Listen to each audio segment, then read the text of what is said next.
Bab ke-15, Abad Pertengahan. Hanya menempuh separuh jalan bukan berarti salah jalan. Seminggu berlalu tanpa kabar dari Alberto Knox. Juga tidak ada kartu pos dari Lebanon, meskipun dia dan Yohana masih membicarakan kartu-kartu di gubuk sang mayor. Yohana tidak pernah takut itu sebelumnya, tapi karena tidak ada lagi kejadian kelanjutannya, rasa takutnya mulai menghilang dan tenggelam di telan pekerjaan rumah dan badminton. Sophie membaca surat-surat Alberto berulang-ulang, mencari-cari petunjuk yang dapat memberikan penjelasan misteri Hilde. Dengan melakukan hal itu, dia mendapatkan kesempatan untuk mencerna pelajaran filsafat klasik. Dia tidak lagi kesulitan untuk membedakan antara Demokritus dan Sokrates atau Plato dan Aristoteles. Pada Jumat 25 Mei, dia sedang berada di dapur mempersiapkan makan malam sebelum ibunya tiba di rumah. Itu adalah kebiasaan mereka setiap Jumat. Hari ini, dia membuat sup ikan dengan bakso ikan dan wortel. Mudah dan sederhana. Di luar, udara semakin berangin. Ketika Sophie berdiri mengaduk masakannya, dia berpaling ke jendela.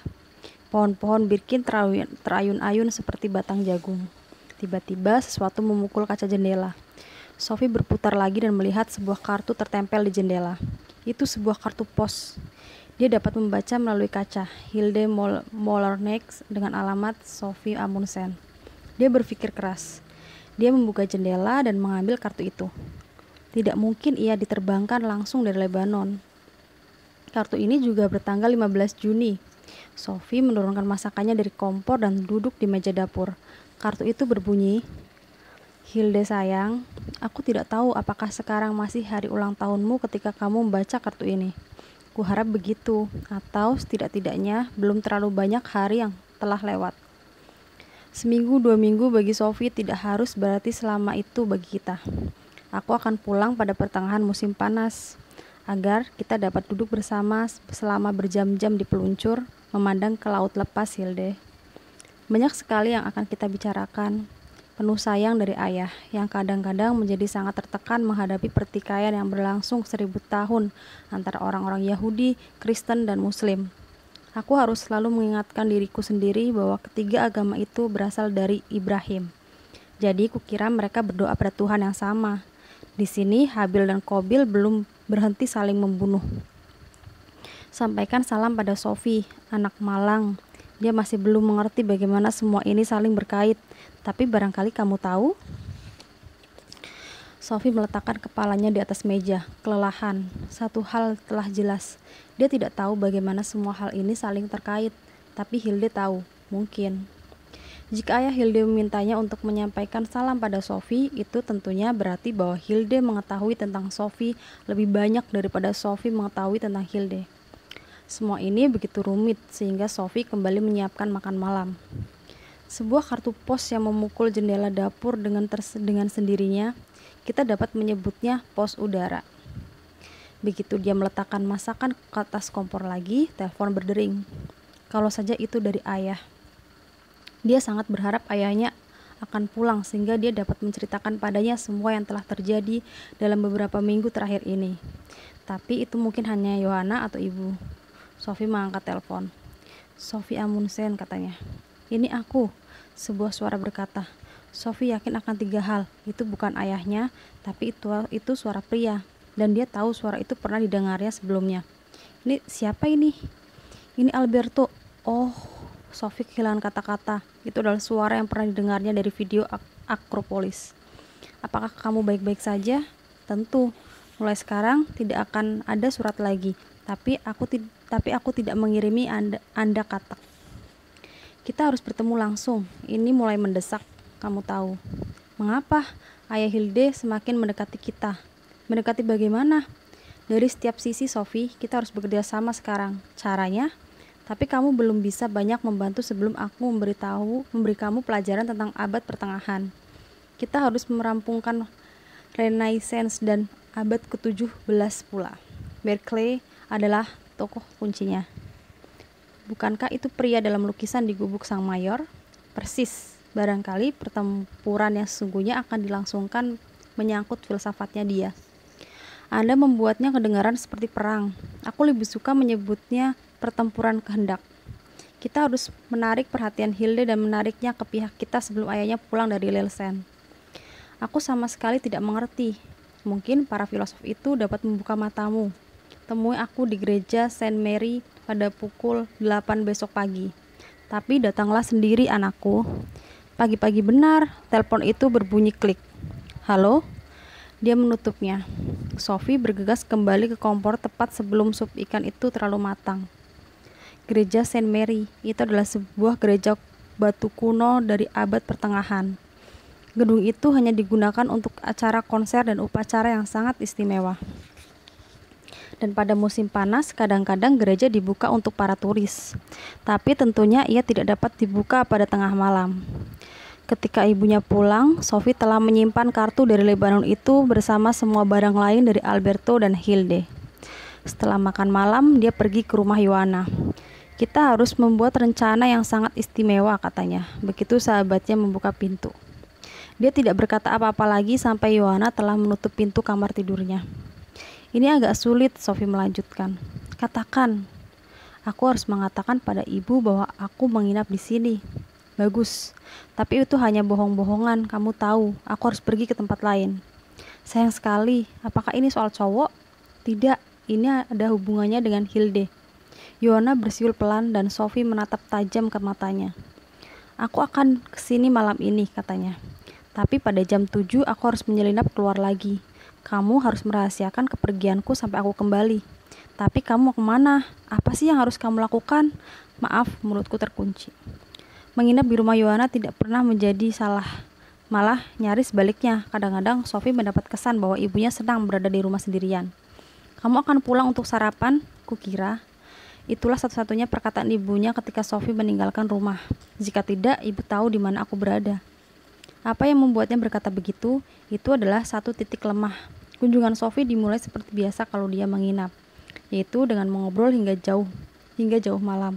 Satu-satunya perbedaan adalah bahwa ketika mereka akhirnya memutuskan untuk tidur pada kira-kira pukul 2, Sophie menyetel weker ke pukul 7 kurang seperempat. 5 jam kemudian, Yohana terjaga sebentar ketika Sophie mematikan dering weker. Hati-hati, gumamnya. Lalu Sophie berangkat. Gereja Saint Mary terletak di pinggiran kota lama. Jaraknya beberapa mil, tapi meskipun hanya tidur beberapa jam, dia merasa benar-benar segar. Sudah hampir jam 8 ketika dia berdiri di pintu masuk gereja batu kuno itu.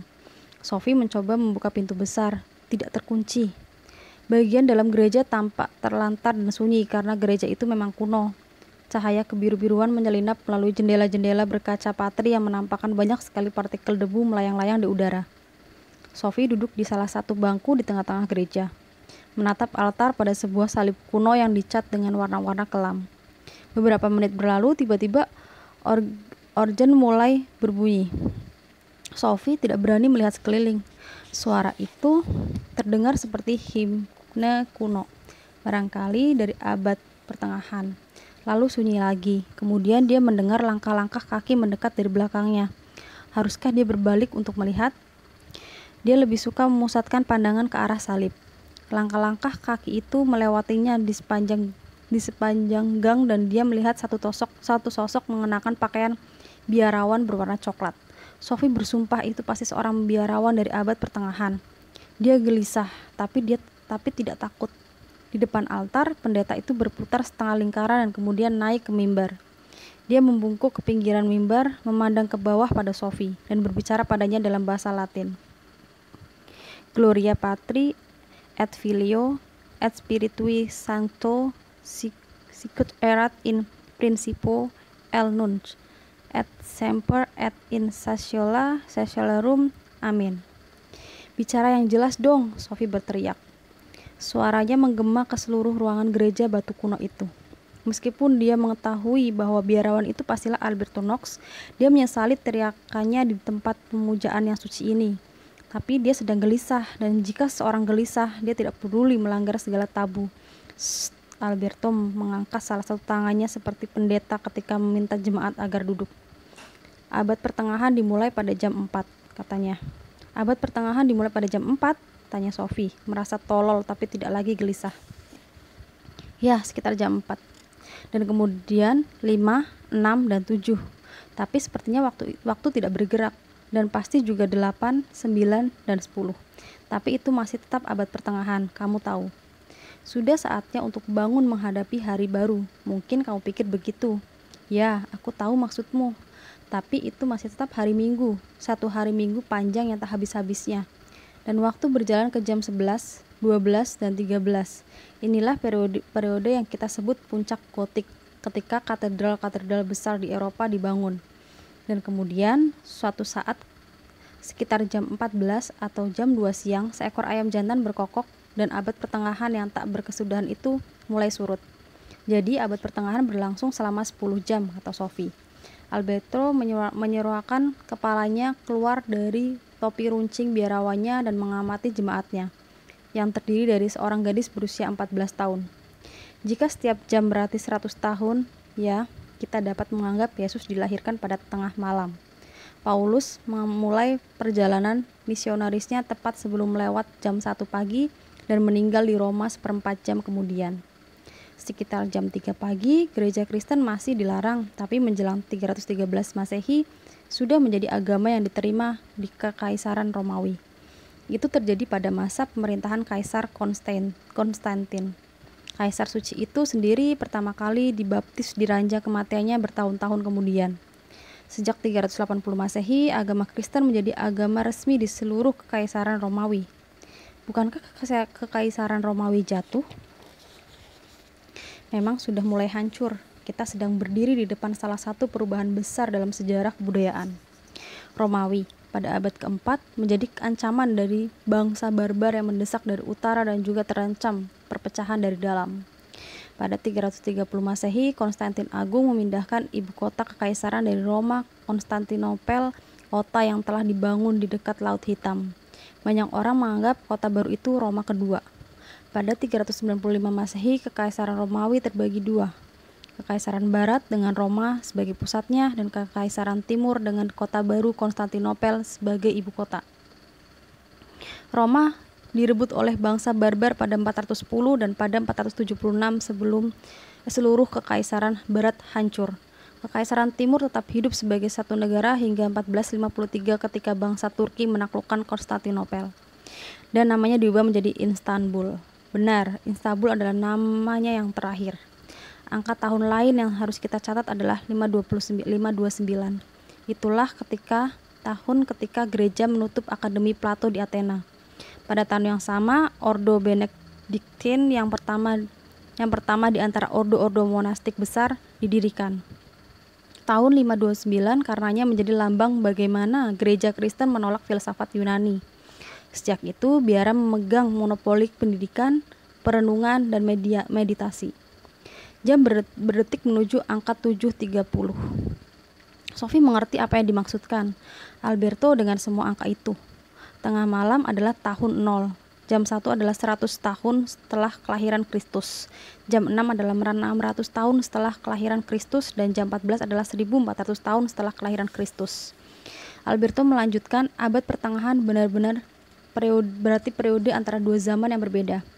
Ungkapan itu timbul pada masa Renaissance, zaman kegelapan. Sebutan yang lain dianggap sebagai satu malam sepanjang 1000 tahun yang tak berkesudahan yang telah mengungkung Eropa antara zaman Yunani kuno dan Renaissance.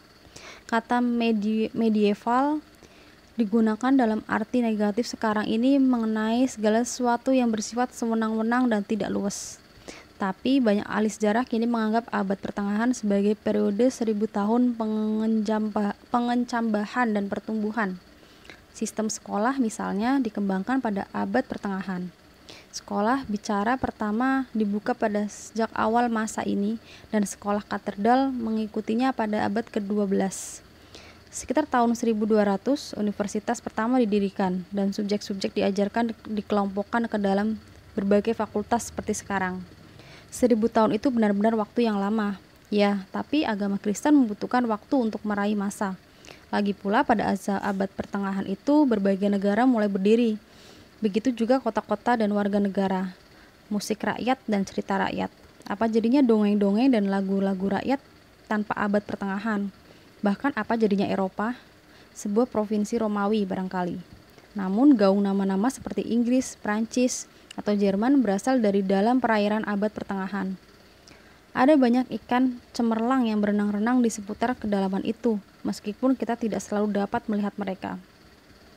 Snorri hidup pada abad pertengahan, begitu pula Saint Olaf dan Charlemagne, begitu lagi Romeo dan Juliet, Joan of Arc, Ivanhoe, peniup suling dari Hamelin, dan banyak pangeran besar dan raja yang agung, para kesatria yang gagah, berani, dan gadis-gadis jelita, para pembuat kaca patri dan pembuat organ yang lihai, dan aku bahkan belum menyebut para biarawan, pasukan perang salib atau penyihir.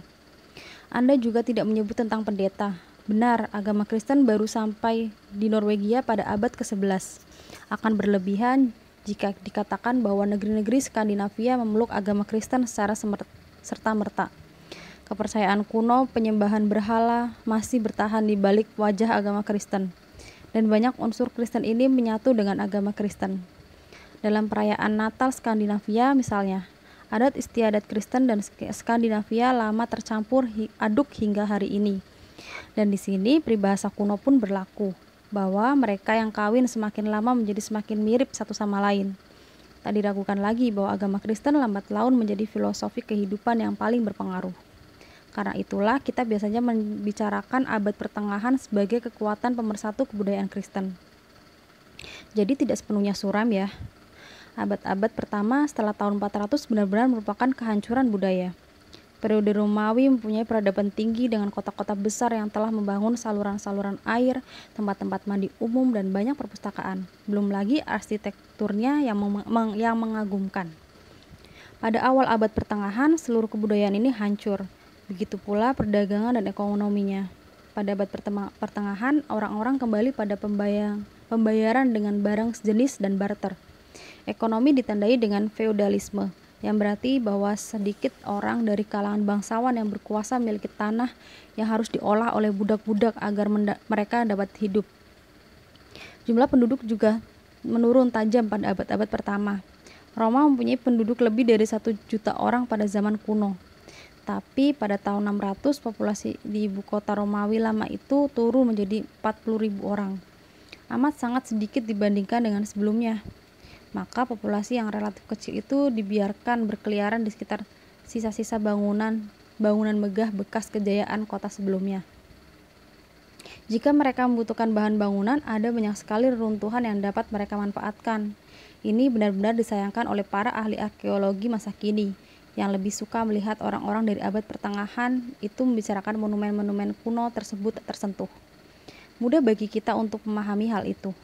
Dari sudut pandang politik, periode Romawi telah usai menjelang akhir abad keempat. Tapi uskup Romawi menjadi pemimpin tertinggi gereja Katolik Roma.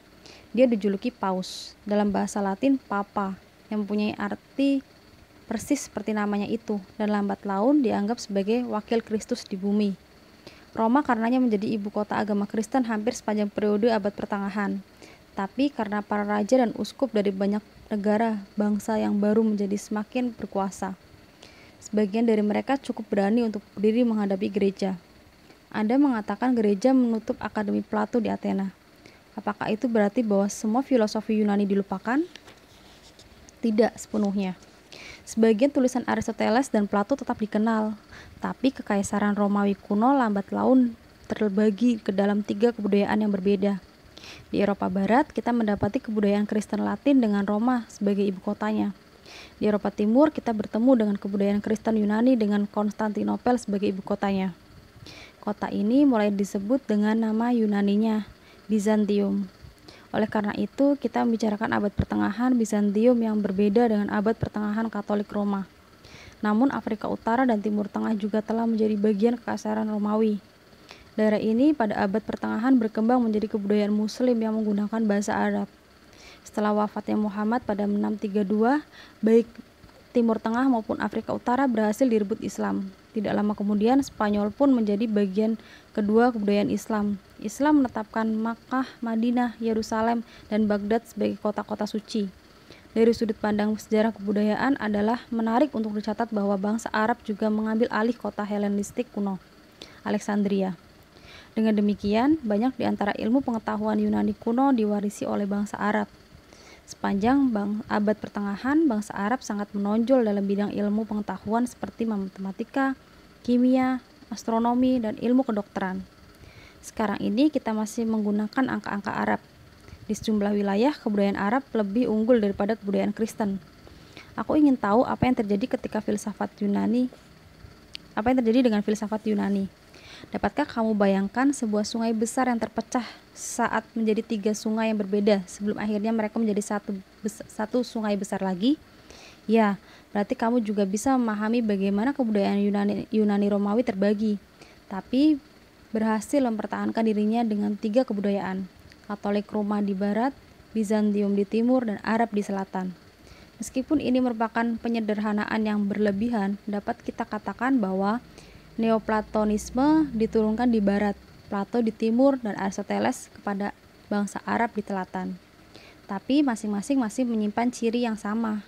Maksudnya, pada akhir abad pertengahan ketiga, aliran itu menyatu di Italia Utara. Pengaruh Arab datang dari bangsa Arab di Spanyol, pengaruh Yunani dari Yunani, dan Kekaisaran Bizantium. Dan kini kita melihat awal Renaissance, kelahiran kembali kebudayaan Yunani kuno. Dalam satu pengertian, kebudayaan Yunani kuno tetap bertahan melewati abad ke-8. Aku mengerti. Tapi sebaiknya kita tidak mendahului jalannya berbagai peristiwa. Mula-mula kita harus membicarakan sedikit tentang filsafat abad pertengahan. Aku tidak akan membicarakan dari mimbar ini lagi. Aku akan turun. Mata Sophie terasa berat karena kurang tidur. Ketika memandang biarawan aneh itu turun dari mimbar gereja Saint Mary, dia merasa seakan sedang bermimpi. Alberto berjalan menuju rel altar. Dia mendongak ke arah altar dengan salib kunonya. Lalu dia bertanya pelan mendekati Sophie. Dia duduk di sampingnya di atas bangku gereja. Rasanya aneh sekali berada begitu dekat dengannya. Di bawah topi runcingnya, Sophie melihat sepasang mata coklat gelap.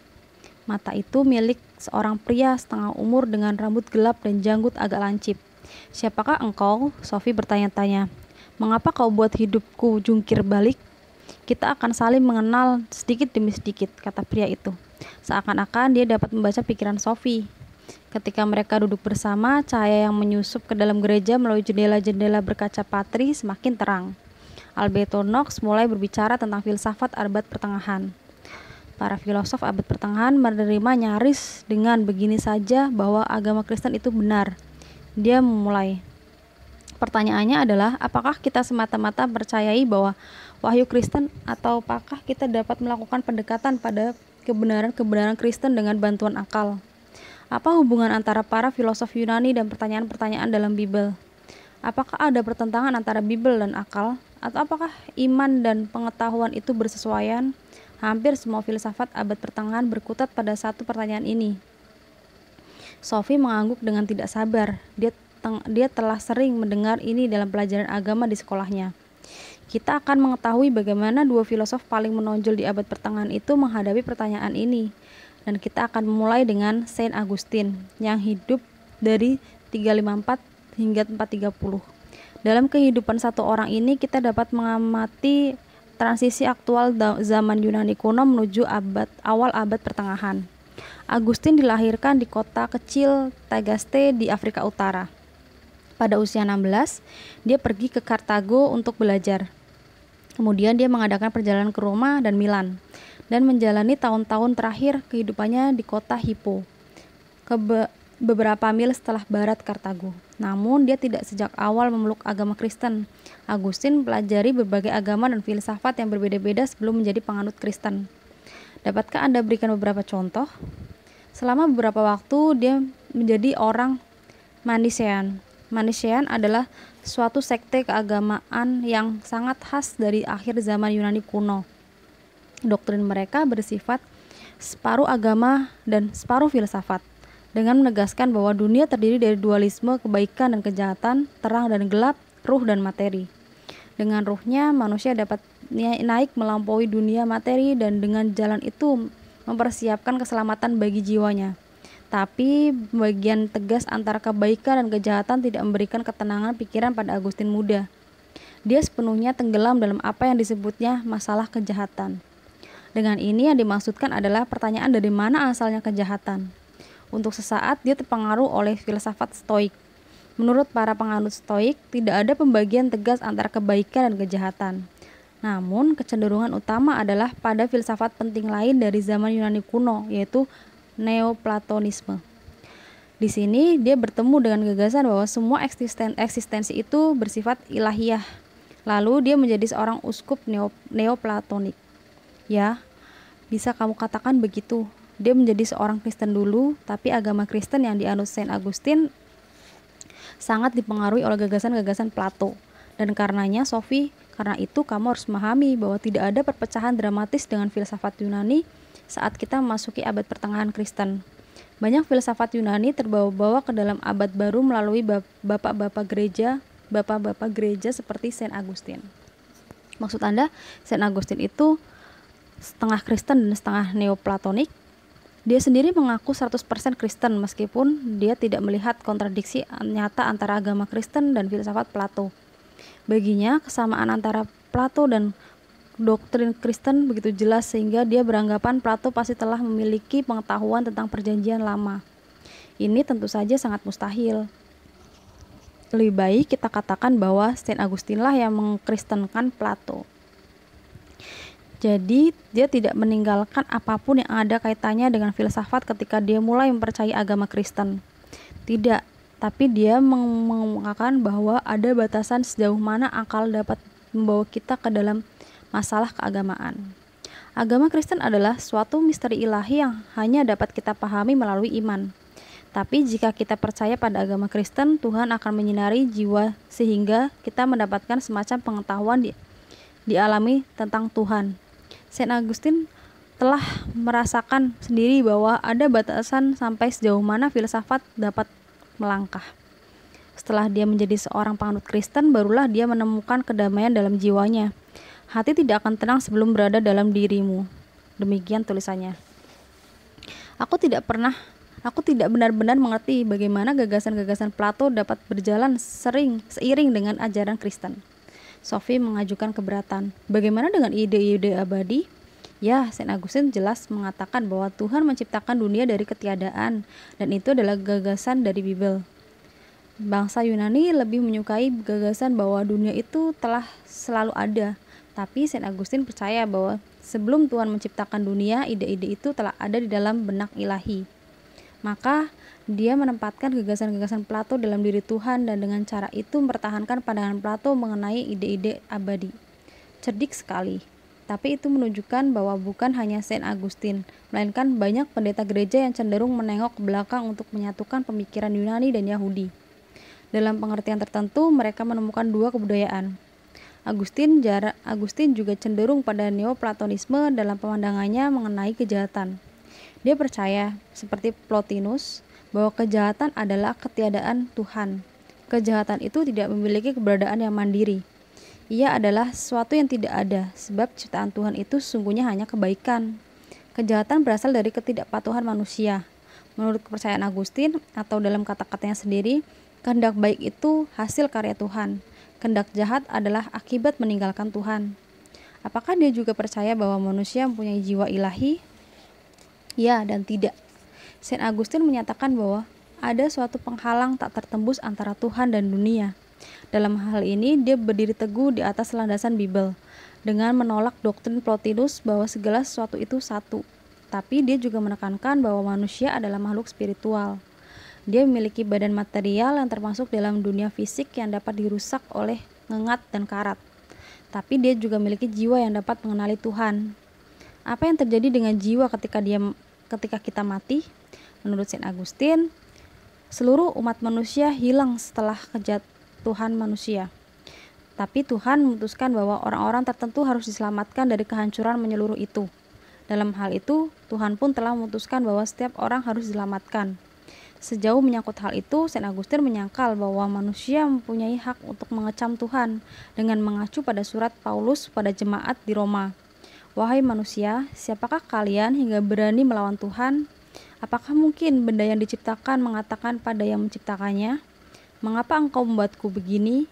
Bukankah membuat tembikar mempunyai kekuasaan atas lempung, dengan membuat satu wadah menjadi mulia dan yang lain nista? Jadi Tuhan mempermainkan manusia, dan begitu dia kecewa dengan salah satu ciptaannya, dia melemparkannya begitu saja. Maksud Saint Augustine adalah bahwa tidak ada manusia yang pantas menerima penebusan Tuhan.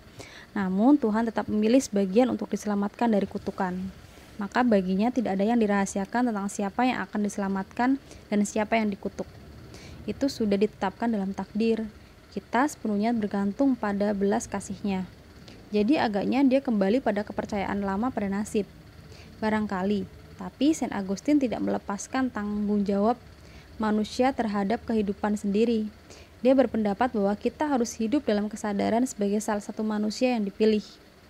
Dia tidak menyangkal bahwa kita mempunyai kehendak bebas, tapi Tuhan telah meramalkan bagaimana kita akan hidup. Bukankah itu tidak adil? Tanya Sophie. Socrates mengatakan bahwa kita semua mempunyai kesempatan yang sama, sebab kita semua mempunyai akal sehat yang sama. Tapi Saint Augustine bagi seorang ke dalam dua kelompok. Satu kelompok diselamatkan dan yang lain dikutuk. Kamu benar bahwa teologi Saint Augustine sangat jauh dari ajaran humanisme Athena. Tapi Saint Augustine tidak membagi manusia ke dalam dua kelompok. Dia hanya menjelaskan doktrin Bible mengenai keselamatan dan kutukan. Dia menjelaskan ini dalam satu karya ilmiah berjudul City of God. Ceritakan padaku tentang itu. Ungkapan kota Tuhan atau kerajaan Tuhan berasal dari Bible dan ajaran-ajaran Kristen. Saint Augustine percaya bahwa seluruh ajaran sejarah manusia berisi tentang pertempuran antara kerajaan Tuhan dan kerajaan dunia. Dua kerajaan itu bukankah kerajaan politik yang berbeda satu sama lain? Mereka bertempur untuk menguasai batin setiap manusia. Sekalipun demikian, kerajaan Tuhan kurang lebih diawali oleh gereja, sedangkan kerajaan dunia oleh negara, misalnya Kekaisaran Romawi yang sedang mengalami kejatuhan di masa hidup Saint Augustine. Konsepsi ini menjadi semakin jelas ketika gereja dan negara bertempur untuk meraih keunggulan sepanjang abad pertengahan. Tidak ada keselamatan di luar gereja, demikian dikatakan waktu itu.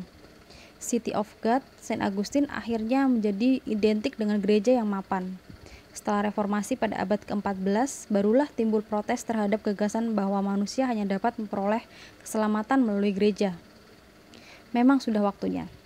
Kita juga dapat mengatakan bahwa Saint Augustine adalah filosof pertama yang kita ketahui telah menarik sejarah ke dalam filsafatnya. Pertempuran antara kebaikan dan kejahatan sama sekali tidak baru. Yang baru adalah bahwa bagi Augustine, pertempuran itu berlangsung dalam sejarah. Tidak hanya pengaruh Plato dan aspek karya Saint Augustine ini, dia lebih banyak terpengaruh oleh pandangan linear sejarah seperti yang kita temukan dalam Perjanjian Lama. Gagasan bahwa Tuhan membutuhkan seluruh sejarah untuk merealisasikan kerajaannya, sejarah itu penting untuk mencerahkan pikiran manusia dan menghancurkan kejahatan. Atau sebagaimana dikatakan oleh Saint Augustine, ramalan ilahi mengarahkan sejarah umat manusia dari Adam hingga akhir zaman. Seakan-akan itu cerita tentang satu orang manusia yang lambat laun berkembang dari anak-anak hingga mencapai usia tua. Sophie melirik jam tangannya. Sekarang jam 9:30, katanya. Aku harus segera pergi. Tapi mula-mula aku harus menceritakan padamu tentang filosof besar abad pertengahan yang lain. Marilah duduk di luar. Alberto berdiri. Dia menyatukan kedua telapak tangannya dan mulai melangkah melewati gang. Dia kelihatan seperti sedang berdoa atau tenggelam dalam meditasi mengenai kebenaran ilahiyah. Sophie mengikutinya. Dia merasa tidak punya pilihan lain. Matahari belum menampakkan diri di balik kabut pagi. Alberto duduk di atas bangku di luar gereja. Sophie bertanya-tanya, apa yang dipikirkan orang jika kebetulan melihat mereka duduk? Mereka duduk di atas bangku gereja pada jam 10 pagi sudah cukup aneh. Dan duduk bersama seorang biarawan abad pertengahan bisa lebih aneh lagi. Kini jam 8, pria itu memulai. Sekitar 400 tahun berlalu sejak Saint Augustine dan sekolah mulai dibuka. Dari saat ini hingga jam 10, sekolah-sekolah biara mendapatkan monopoli untuk menyelenggarakan pendidikan. Antara jam 10 hingga 11 sekolah-sekolah katedral pertama didirikan. Diikuti hingga jam 12 oleh berdirinya universitas. Katedral-katedral gotik dibangun pada waktu yang sama. Gereja ini pun berasal pada tahun 1200-an atau apa yang kita sebut periode puncak gotik. Di kota ini mereka tidak dapat mendirikan katedral besar. Mereka tidak memerlukannya, kata Sophie. Aku benci gereja yang kosong. Tapi katedral besar bukan hanya dibangun untuk jemaat yang banyak. Bangunan itu didirikan untuk menunjukkan kejayaan Tuhan dan dengan sendirinya merupakan pemujaan agama. Namun suatu yang lain terjadi pada masa yang mempunyai makna istimewa bagi filosof-filosof seperti kita. Alberto melanjutkan, pengaruh bangsa Arab di Spanyol mulai terasa. Sepanjang abad pertengahan, bangsa-bangsa Arab menjaga kelangsungan hidup tradisi Aristoteles. Dan dari akhir abad ke-12, para ilmuwan Arab mulai berdatangan di Italia Utara atas undangan para bangsawan. Banyak tulisan Aristoteles karenanya menjadi dikenal dan diterjemahkan dari bahasa Yunani ke dalam bahasa Latin. Ini menciptakan suatu minat baru pada ilmu alam dan memasukkan semangat baru ke dalam masalah tentang hubungan wahyu Kristen dengan filsafat Yunani. Aristoteles jelas tidak lagi dapat diabaikan dalam masalah keilmuan ini. Tapi kapan orang harus mengikuti pendapat Aristoteles sang filosof dan kapan orang harus berpegang pada Bible? Mengertikah kamu? Sophie mengangguk dan biarawan itu melanjutkan. Filosof terbesar dan paling penting pada periode ini adalah Thomas Aquinas, yang hidup dari tahun 1225 hingga 1274. Dia berasal dari kota kecil Aquino, antara Roma dan Napoli, tapi juga bekerja sebagai guru di Universitas Paris. Aku menyebutnya seorang filosof, tapi dia lebih tepat dinamakan ahli teologi. Tidak ada perbedaan besar antara filsafat dan teologi pada waktu itu. Singkatnya, dapat kita katakan bahwa Aquinas mengkristenkan Aristoteles dengan cara seperti sebelumnya. Saint Augustine mengkristenkan Plato pada awal abad pertengahan. Bukankah itu suatu hal yang agak aneh? Mengkristenkan para filosof yang hidup ratusan tahun sebelum kelahiran Kristus. Kamu dapat mengatakannya begitu, tapi dengan mengkristenkan kedua filosof besar Yunani ini, yang kita maksudkan hanyalah bahwa mereka ditafsirkan dan dijelaskan dengan cara sedemikian rupa sehingga mereka tidak lagi dianggap ancaman bagi dogma Kristen. Aquinas adalah salah satu di antara orang-orang yang berusaha membuat filsafat Aristoteles sesuai dengan agama Kristen. Kita anggap bahwa dia menciptakan perpaduan hebat antara iman dan ilmu pengetahuan. Dia melakukan hal ini dengan memasuki filsafat Aristoteles dan mencerna kata-katanya. Maafkan aku, tapi aku hampir tidak tidur semalam. Aku khawatir Anda harus menjelaskannya secara lebih gamblang. Aquinas percaya bahwa tidak perlu ada konflik antara apa yang diajarkan oleh filosof atau akal kepada kita dan apa yang diajarkan oleh wahyu Kristen atau iman kepada kita. Ajaran Kristen dan filsafat sering mengemukakan hal yang sama, maka kita sering dapat menyesuaikan diri kita dengan kebenaran-kebenaran yang sama yang dapat kita baca dalam Bible. Bagaimana bisa? Dapatkah akal memberitahukan kita bahwa Tuhan menciptakan dunia dalam waktu 6 hari misalnya? Tidak. Yang dinamakan kebenaran-kebenaran iman itu hanya dapat dicapai melalui keyakinan dan wahyu. Tapi Aquinas percaya pada adanya sejumlah kebenaran teologis alamiah. Dengan itu yang dimaksudkannya adalah kebenaran-kebenaran yang dapat dicapai melalui iman dan melalui akal bawaan atau akal alamiah kita. Misalnya kebenaran bahwa Tuhan itu ada. Aquinas yakin bahwa ada jalan menuju Tuhan. Satu jalan melalui iman dan wahyu Tuhan. Dan satu lagi melalui akal dan indera. Dari keduanya, jalan melalui iman dan wahyu jelas merupakan jalan yang paling pasti, sebab orang mudah tersesat jika hanya mempercayai akal. Tapi maksud Aquinas adalah bahwa tidak perlu ada konflik antara seorang filosof seperti Aristoteles dan doktrin Kristen. Jadi kita boleh mengambil pilihan sendiri antara mempercayai Aristoteles dan mempercayai Bible? Sama sekali tidak. Aristoteles hanya menempuh separuh jalan sebab dia tidak mengenal wahyu Kristen. Tapi menempuh separuh jalan itu tidak sama dengan mengambil jalan yang salah. Misalnya tidak salah jika kita katakan bahwa Athena ada di Eropa. Tapi itu sebenarnya kurang tepat jika sebuah buku mengemukakan bahwa Athena adalah sebuah kota di Eropa. Akan bijaksana jika kamu membuka buku geografi. Di sana kamu akan mendapati seluruh kebenaran itu bahwa Athena adalah ibu kota Yunani, sebuah negeri kecil di Eropa Tenggara. Jika beruntung, kamu juga akan diberitahu sedikit tentang Akropolis, belum lagi tentang Socrates, Plato, dan Aristoteles. Tapi informasi kecil tentang Athena itu benar-benar adanya.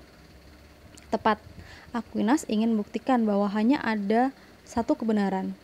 Maka ketika Aristoteles menunjukkan pada kita sesuatu yang dibenarkan oleh akal kita, itu berarti tidak bertentangan dengan ajaran Kristen. Kita akan berhasil mencapai satu aspek kebenaran dengan bantuan akal dan bukti dari indera kita. Misalnya, jenis kebenaran yang diacu Aristoteles ketika dia menggambarkan dunia tanaman dan dunia hewan.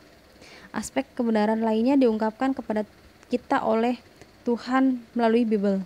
Tapi kedua aspek kebenaran itu saling tindih saling tindih pada titik-titik penting. Ada banyak masalah yang mengenainya Bible dan akal kita menyatakan hal yang persis sama. Misalnya tentang adanya Tuhan, tepat. Filsafat Aristoteles juga membenarkan adanya satu Tuhan atau sebab formal yang menggerakkan seluruh proses alam. Tapi dia tidak memberikan penjelasan lebih lanjut tentang Tuhan. Untuk itu kita harus bergantung sepenuhnya pada kitab suci dan ajaran agama. Apakah memang mutlak pasti bahwa Tuhan itu ada?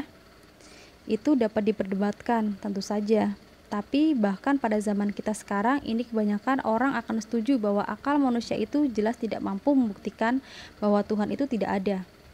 Aquinas melangkah lebih jauh. Dia percaya bahwa dia dapat membuktikan eksistensi Tuhan atas dasar filsafat Aristoteles. Bagus juga. Dengan akal kita dapat mengetahui bahwa segala sesuatu di sekitar kita pastilah mempunyai sebab formal. Tuhan mengungkapkan dirinya kepada umat manusia melalui kitab suci dan juga melalui akal. Oleh karena itu, ada teologi iman dan teologi alam. Demikian pula halnya dengan aspek moral. Kitab suci mengajarkan kepada kita cara menjalani kehidupan, tapi Tuhan juga memberi kita suatu kesadaran yang memungkinkan kita untuk membedakan antara yang benar dan yang salah atas dasar alam. Oleh karena itu, ada dua jalan menuju kehidupan moral. Kita tahu bahwa kita salah jika mencelakakan orang. Bahkan jika kita belum membaca dalam kitab suci bahwa kita harus bertindak kepada orang lain sebagaimana kamu inginkan orang lain bertindak terhadapmu. Di sini pun tuntunan yang paling pasti adalah mengikuti perintah kitab. Kukira aku dapat mengerti, kata Sophie sekarang. Itu nyaris seperti bagaimana kita tahu sedang ada hujan angin dengan melihat adanya kilat menyambar dan dengan mendengar suara guntur. Benar sekali. Kita dapat mendengar suara guntur bahkan jika kita buta. Dan kita dapat melihat kilat menyambar bahkan jika kita tuli. Memang yang paling baik adalah apabila kita dapat melihat dan mendengar tentu saja. Tapi tidak ada pertentangan antara apa yang kita lihat dan apa yang kita dengar. Sebaliknya, kedua kesan itu saling menguatkan. Aku mengerti. Biar aku tambahkan sebuah gambaran lain. Jika kamu membaca novel karya John Steinbeck, Of Myths and Men, misalnya, aku telah membacanya, sungguh. Tidakkah kamu merasa bahwa kamu mengetahui sesuatu tentang pengarangnya hanya dengan membaca bukunya? Aku menyadari memang ada kepribadian dari orang yang menulisnya. Hanya itukah yang kamu ketahui tentang dia? Tampaknya dia sangat memedulikan orang-orang luar. Jika kamu membaca buku ini yang merupakan hasil ciptaan Steinbeck, kamu juga jadi tahu sesuatu mengenai sifat Steinbeck.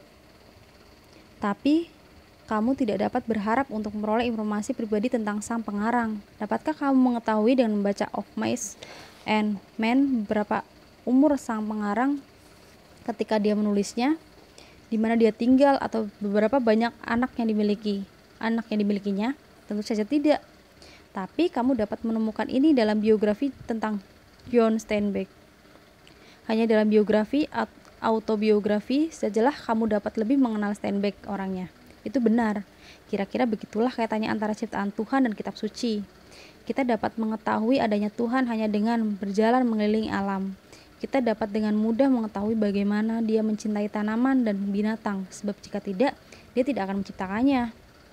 Tapi informasi tentang Tuhan itu sendiri hanya terdapat dalam kitab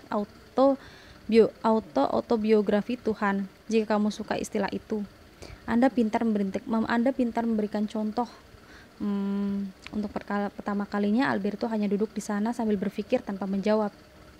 Apakah semua ini ada kaitannya dengan Hilde? Sophie tidak dapat menahan diri untuk bertanya. Kita tidak tahu apakah Hilde itu memang ada, tapi kita tahu seorang sedang menyusun bukti mengenai keberadaannya di semua tempat. Kartu pos, selendang sutra, dompet hijau, kaos kaki. Alberto mengangguk, dan tampaknya seakan-akan ayah Hilde lah yang memutuskan berapa banyak isyarat yang akan dibuatnya, katanya. Sebab sekarang yang kita tahu hanyalah bahwa seorang mengirimi kita banyak kartu pos. Kuharap dia juga akan menulis sesuatu tentang dirinya sendiri. Tapi kita akan kembali pada hal itu nanti. Ini sudah jam 11 kurang seperempat. Aku harus tiba di rumah sebelum akhir abad pertengahan. Aku akan menarik kesimpulan dengan beberapa patah kata tentang bagaimana Aquinas memasukkan filsafat Aristoteles ke dalam semua bidang yang tidak bertabrakan dengan teologi gereja. Ini termasuk logikanya, teorinya tentang pengetahuan, dan yang tidak kalah penting adalah filsafat alamnya. Apakah kamu ingat misalnya bagaimana Aristoteles menggambarkan skala progresif kehidupan dari tanaman dan binatang hingga manusia? Sophie mengangguk. Aristoteles percaya bahwa skala ini menunjukkan bahwa Tuhan merupakan eksistensi maksimum. Skema benda-benda ini tidak sulit untuk dikaitkan dengan teologi Kristen. Menurut Aquinas, ada kenaikan tingkat eksistensi dari tanaman dan binatang hingga manusia, dari manusia hingga malaikat, dan dari malaikat hingga Tuhan. Manusia sebagaimana binatang mempunyai badan dan alat indera, tapi manusia juga mempunyai kecerdasan yang memungkinkannya untuk memikirkan segala sesuatu. Malaikat tidak mempunyai badan dengan alat indera, karena itulah akal mereka bersifat spontan dan melekat. Mereka tidak perlu menimbang-nimbang seperti manusia, mereka tidak perlu berpikir untuk menarik kesimpulan. Mereka mengetahui segala sesuatu yang dapat diketahui manusia tanpa harus mempelajarinya selangkah demi selangkah seperti kita. Dan karena malaikat tidak mempunyai badan, mereka tidak akan mati. Mereka tidak kekal seperti Tuhan, sebab mereka dulu juga diciptakan oleh Tuhan. Tapi mereka tidak mempunyai badan yang suatu hari akan terpisah darinya, dan karenanya mereka tidak pernah mati. Kedengarannya bagus, tapi jauh di atas para malaikat Tuhan berkuasa, Sophie. Dia dapat melihat dan mengetahui segalanya dengan hanya satu penampakan tunggal. Jadi dia dapat melihat kita sekarang? Ya, barangkali bisa, tapi tidak sekarang, sebab bagi Tuhan waktu itu tidak sebagaimana kita memahaminya. Kini kita bukanlah kininya Tuhan, sebab berminggu-minggu telah melewati kita, tapi tidak bagi Tuhan. Itu curang, kata Sophie. Dia meletakkan tangan ke mulutnya. Alberto menunduk ke arahnya, dan Sophie melanjutkan. Aku mendapatkan kartu lagi dari ayah Hilda kemarin. Dia menulis begini. Mungkin dibutuhkan waktu seminggu untuk Sophie, tapi tidak harus berarti selama itu untuk kita. Itu hampir sama seperti yang Anda katakan tentang Tuhan. Sophie dapat melihat kerutan sekilas yang tiba-tiba muncul di wajah Alberto di bawah topi runcingnya yang berwarna coklat. Dia harusnya malu pada dirinya sendiri. Sophie tidak benar-benar memahami apa maksud Alberto. Pria itu meneruskan, sayangnya Aquinas juga mengikuti pandangan Aristoteles tentang wanita. Kamu barangkali ingat bahwa Aristoteles menganggap bahwa wanita adalah pria yang tidak sempurna. Dia juga beranggapan bahwa anak-anak hanya mewarisi ciri-ciri ayahnya, sebab wanita bersifat pasif dan reseptif, sementara pria aktif dan kreatif. Menurut Aquinas, pandangan-pandangan ini selaras dengan pesan Bible yang misalnya menyatakan bahwa wanita tercipta dari tulang rusuk Adam. Omong kosong. Menarik untuk dicatat bahwa telur mamalia belum ditemukan hingga tahun 1827. Oleh sebab itu, mungkin tidak mengherankan kalau orang-orang beranggapan bahwa kaum prialah kekuatan yang kreatif dan memberikan kehidupan dalam reproduksi. Selain itu, kita dapat mencatat bahwa menurut Aquinas, hanya dalam kedudukan sebagai makhluk alamlah kaum wanita lebih rendah daripada kaum pria. Sebab jiwa wanita itu setara dengan jiwa pria. Di surga, kedua jenis itu memiliki kesetaraan penuh, sebab seluruh perbedaan gender yang bersifat fisik tidak ada lagi. Nah, itu melegakan. Apakah tidak ada filosofi wanita pada abad pertengahan? Kehidupan gereja pada abad pertengahan sangat didominasi oleh kaum pria, tapi itu bukan berarti bahwa waktu itu tidak ada ahli pikir wanita. Salah seorang di antaranya adalah Hildegard dari Bingen. Mata Sophie melebar.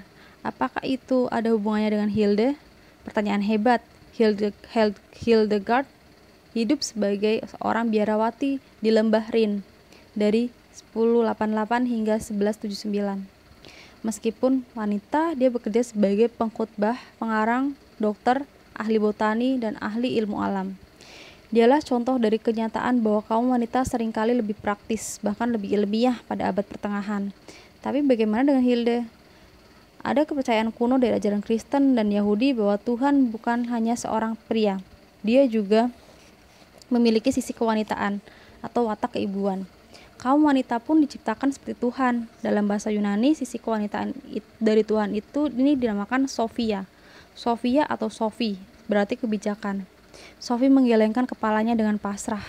Mengapa tidak ada yang mengatakan hal itu padanya, dan mengapa dia tidak pernah bertanya? Alberto melanjutkan, Sofia atau watak keibuan Tuhan mempunyai makna penting baik bagi bangsa Yahudi maupun gereja Ortodoks Yunani sepanjang abad pertengahan. Di barat dia dilupakan, tapi kemudian datanglah Hildegard. Sofia muncul di hadapannya dalam suatu penampakan mengenakan tunik keemasan yang dihiasi permata-permata mahal. Sophie berdiri. Sofia telah memperlihatkan dirinya di hadapan Hildegard dalam suatu penampakan. Mungkin aku akan tampil di depan Hilde. Dia duduk lagi. Untuk ketiga kalinya, Alberto meletakkan tangannya di atas bahu gadis itu. Kita lihat apa yang akan terjadi nanti. Tapi kini sudah lewat jam 11, kamu harus pulang, dan kita akan mendekati era baru. Aku akan mengundangmu untuk pertemuan mengenai Renaissance. Hermes akan datang menjemputmu di taman. Setelah itu, si biarawan aneh bangkit dan mulai berjalan menuju gereja. Sophie tetap berada di tempatnya semula, memikirkan Hildegard dan Sofia. Hilda dan Sophie. Tiba-tiba dia melompat bangun dan mengejar filosof berpakaian pendeta itu dan berseru, Apakah ada juga seorang Alberto pada abad pertengahan? Alberto agak melambat melangkahnya, memutar kepalanya sedikit dan berkata, Aquinas mempunyai seorang guru filsafat terkenal yang bernama Albert yang agung. Dan itu dia menundukkan kepalanya dan lenyap ke dalam pintu gereja Saint Mary. Sophie tidak puas dengan jawabannya. Dia mengikutinya ke dalam gereja, tapi gereja itu kini sama sekali kosong. Apakah dia pergi menembus lantai? Tepat ketika akan meninggalkan gereja, dia melihat sebuah lukisan Madonna. Dia mendatanginya dan mengamatinya dengan cermat. Tiba-tiba dia menemukan setetes air di bawah salah satu mata Madonna. Apakah itu air mata? Sophie berlari keluar gereja dan bergegas kembali ke rumah Yohana.